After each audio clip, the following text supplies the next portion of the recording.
পুলিশের সামনে আন্দোলনকারীর বুক পেতে দেওয়া, অস্ত্রের মুখেও ভয় পেয়ে পালিয়ে না যাওয়া আজকাল আন্দোলনের পরিচিত দৃশ্য। বাংলাদেশ তথা পুরো বিশ্বে ছড়িয়ে পড়ছে আন্দোলন। আগেও পৃথিবীতে দেশে দেশে আন্দোলন হয়েছে, কিন্তু বর্তমানে এর মাত্রা অনেক বেড়ে গেছে। কিন্তু কেন এমন হচ্ছে? আপনার মনে কি প্রশ্ন জেগেছে? কেন মানুষ ইদানিং খুব বেশি আন্দোলনে জড়িয়ে যাচ্ছে? মানুষ কেন ঘরে না থেকে আন্দোলন করতে বের হয়ে আসছে? জীবনের মায়া ত্যাগ করে তারা কেন রাজপথে স্লোগান দিচ্ছে?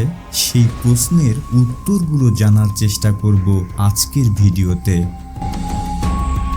আন্দোলন এক প্রকার প্রতিক্রিয়া। বিভিন্ন সামাজিক সমস্যা, সরকারের গৃহীত নীতি এবং কোনো উদ্বেগের প্রতিক্রিয়া হিসেবে বিক্ষোভ বা আন্দোলন হয়। আন্দোলনের কারণ হিসেবে কাজ করে সামাজিক অবিচার, রাজনৈতিক অসন্তোষ, অর্থনৈতিক কষ্ট, পরিবেশগত উদ্বেগ, মানবাধিকার লঙ্ঘন, সাংস্কৃতিক ও সামাজিক আন্দোলন বা আন্তর্জাতিক সংহতির প্রদর্শন ইত্যাদি। বিক্ষোভ কিংবা আন্দোলন অভিযোগের একটি ধরনও বটে। আন্দোলনের ভাষায় জনগণ বা কোনো গোষ্ঠী পরিবর্তনের দাবি জানায়।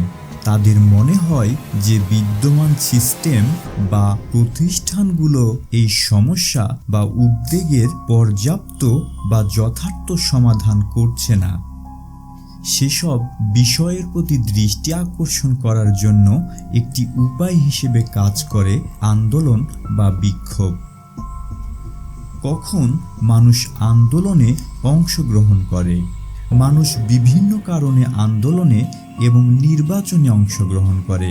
প্রায়শই পরিবর্তনের প্রত্যাশা, ন্যায় বিচার বা ভিন্নমত প্রকাশের আকাঙ্ক্ষায় মানুষ আন্দোলনে এবং নির্বাচনে অংশগ্রহণ করে। মূলত এগুলো গণতান্ত্রিক প্রক্রিয়ার সাথে জড়িত হওয়ার অন্যতম মাধ্যম। জনগণের প্রতিবাদ বা দাবি যা প্রতিষ্ঠিত রাজনৈতিক ব্যবস্থার মধ্যে ক্ষমতাসীনরা শোনেন না, তা জানানোর জন্য একটি সোচ্চার প্ল্যাটফর্ম হিসেবে কাজ করে আন্দোলন। যুক্তরাষ্ট্রের শিকাগো বিশ্ববিদ্যালয়ের রাষ্ট্রবিজ্ঞানী সুসান স্টোক ও ইস্তাম্বুল বিশ্ববিদ্যালয়ের এরডেম আইতাক এর মতে, মানুষ নির্বাচন বা আন্দোলনে অংশগ্রহণ করে যখন তাদের বিরত থাকার ব্যয়, কস্ট অব অ্যাবস্টেনশন, তাদের অংশগ্রহণের ব্যয়, কস্ট অব পার্টিসিপেশনকে ছাড়িয়ে যায়। এমন পরিস্থিতি যখন তৈরি হয় যেখানে অধিকাংশ মানুষের পক্ষে যায় না, সরকার এমন আইন পাশ করে, তখন মানুষ তার বিরুদ্ধে প্রতিবাদ স্বরূপ আন্দোলনে নেমে পড়ে। কিন্তু দেখা গেল পাশকৃত আইনটি অধিকাংশ মানুষের পক্ষে যায় না। তাও কেন জন আন্দোলন গড়ে ওঠেনি? তাহলে সেই জনগণের আন্দোলনের অংশ নেয়া আন্দোলন থেকে বিরত থাকার চেয়ে বেশি ব্যয়বহুল। এই ব্যয়টা হতে পারে সরকারের দমনপীড়ন, ভয় ইত্যাদি। কিন্তু জনগণ যখন বুঝবে আন্দোলনে অংশ না নেয়া তাদের কাছে বেশি লোকসান বা ক্ষতির কারণ, তখন তারা আন্দোলনে অংশগ্রহণ করবে। এমনও হতে পারে একজন ব্যক্তি ভাবছে অন্যরা অংশ নিবে, আমি না নিলেও চলবে।